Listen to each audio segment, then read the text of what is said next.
रायगड, महाराष्ट्रासह देश विदेशातील ताज्या बातम्या पाहण्यासाठी मॅक्स इंडिया लाईव्ह चॅनलला सबस्क्राईब करा आणि बेल आयकॉन दाबायला विसरू नका.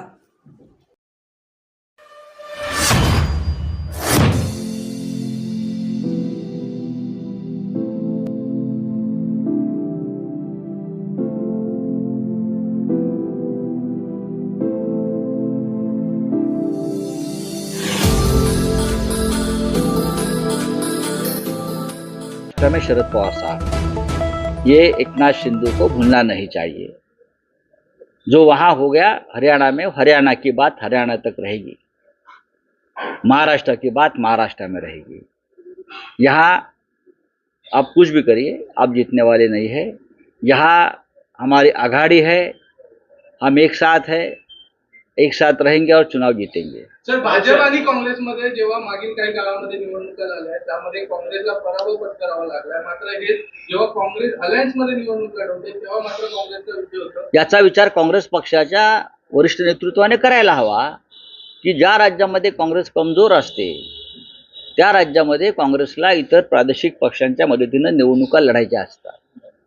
पण ज्या राज्यामध्ये असं वाटतं काँग्रेसला की आपण मजबूत आहोत, आपली हवा आहे, तिथे मात्र काँग्रेस आपल्या सहकाऱ्यांना लांब ठेवते आणि मग त्याचा परिणाम हरियाणासारखे निकाल लागण्यावर होतो. हे आता हळूहळू याच्यावर सगळ्यांनी विचार केला पाहिजे. हरियाणातला निकाल बदलता आला असता, बदलू शकला असता, किंवा अधिक ज्याला कांटे की टक्कर म्हणतो ती होऊ शकली असती.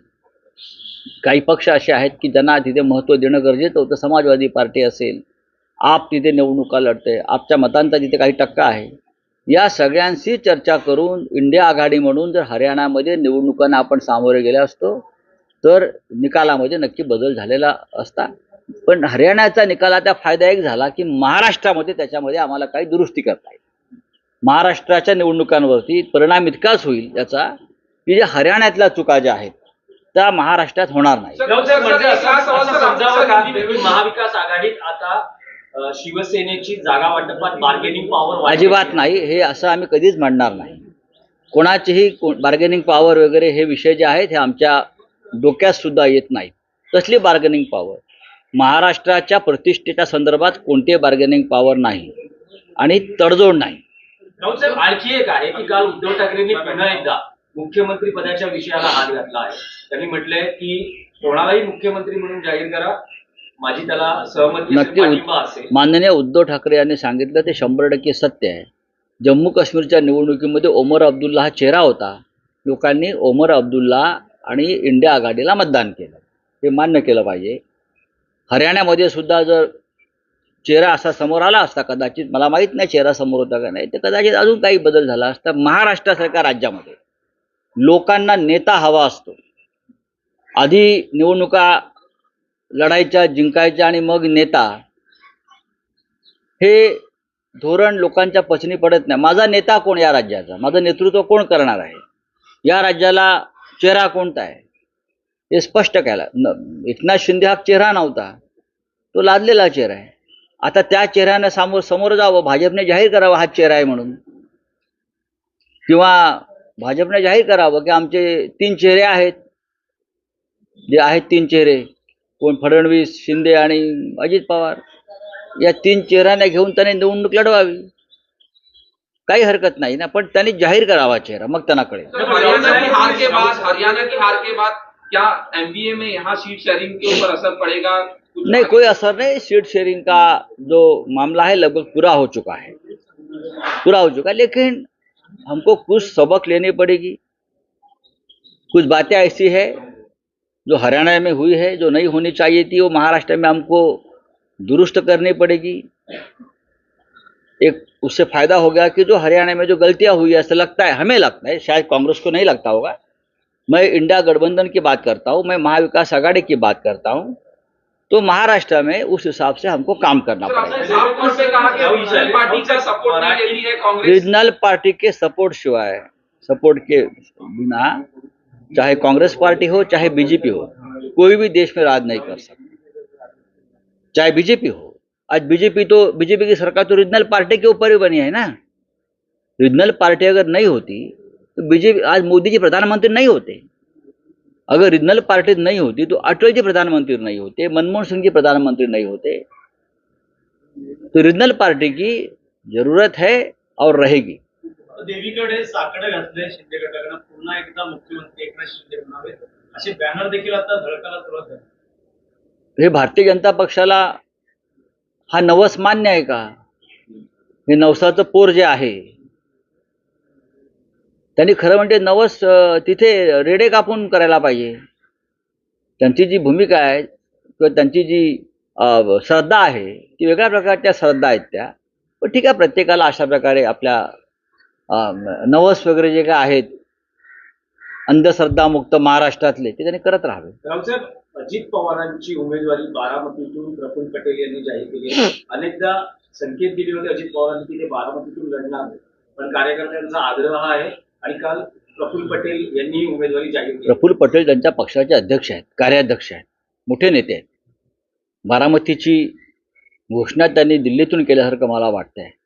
आता प्रफुल्ल पटेल साहेबांनी आमच्या घोषणा केल्यामुळे आता अजितदादा पवारांना पक्षाचा आदेश त्यांच्या मानावा लागेल आणि बारामतीतून लढावं लागेल। आता प्रफुल्ल पटेल यांनी अजितदादांना अडचणीत आणलंय की अजून काय केलं हे महत्वाचं आहे पाहणं। सर, आपने कहा दिल्ली से घोषणा हुई अजीत पवार की, तो क्या इशारा है? बीजेपी की तरफ से घोषणा हुई? अजित पवार जी की पत्नी सुनेत्रा पवार जी को चुनाव लड़ना है बारामती से, ये निर्णय दिल्ली में हुआ था और अजित पवार को बारामती से चुनाव लड़ना ये निर्णय भी दिल्ली से हुआ है। चलिए, thank you very much. Devendra फडणवीसांची परत काही विचारलंय की कसं वाटतंय तुम्हाला? सगळ्याचा भोंगा असं त्यांनी काल म्हटलं। सकाळचा भोंगा म्हणताय की सकाळचा भोंगा रेडी होते, मात्र स्क्रिप्ट तयार होती, निकालानंतरची स्क्रिप्ट तयार होती।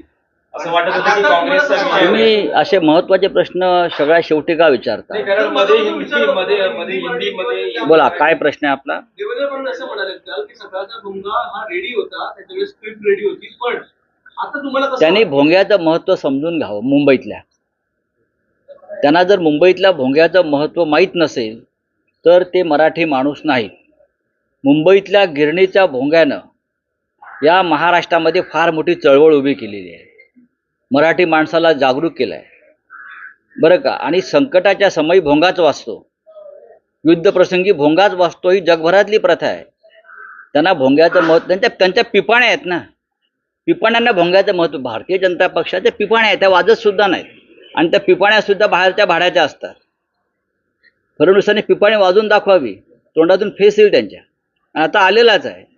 खरं म्हणजे त्यांच्या बाजूला ज्या दोन पिपाण्या आहेत, मिंदे आणि अजित पवार, त्यांच्यापुढे यांची पिपाणी सध्या वाजत नाही, आमचा भोंगा वाजतोय आणि महाराष्ट्राची जनता भोंगा सकाळी 9ला ऐकतोय आणि त्यानुसार आपला कार्यक्रम ठरवते राजकीय, हे त्यांना माहिती आहे। भोंग्याला घाबरतात। मुंबईच्या गिरण्यांतून वाजणारा भोंगा यानं मराठी माणसाला कायम जागं ठेवलं। त्यांना भोंग्याचा इतिहासच माहीत नाही, त्यांनी जरा इतिहास समजून घ्यावा भोंग्याचा। जेव्हा जेव्हा युद्धजन्य परिस्थिती निर्माण झाली तेव्हा प्रत्येक वेळेला भोंगा वाजत आला या मुंबईमध्ये। मग स्वतंत्रता संग्राम असेल, इतर लढाया असतील, अत्यंत बालबुद्धीचे असे नेते आहेत देवेंद्र फडणवीस। त्यांचं वाचन फार तोकडं आहे। त्यांना संघाच्या पाठशाळेमध्ये काय वाचायला देत होते किंवा काय त्यांची शिकवणी होती मला माहीत नाही, आणि ते भोंग्याची चेष्टा करतात, हा मराठी माणसाचा अपमान आहे।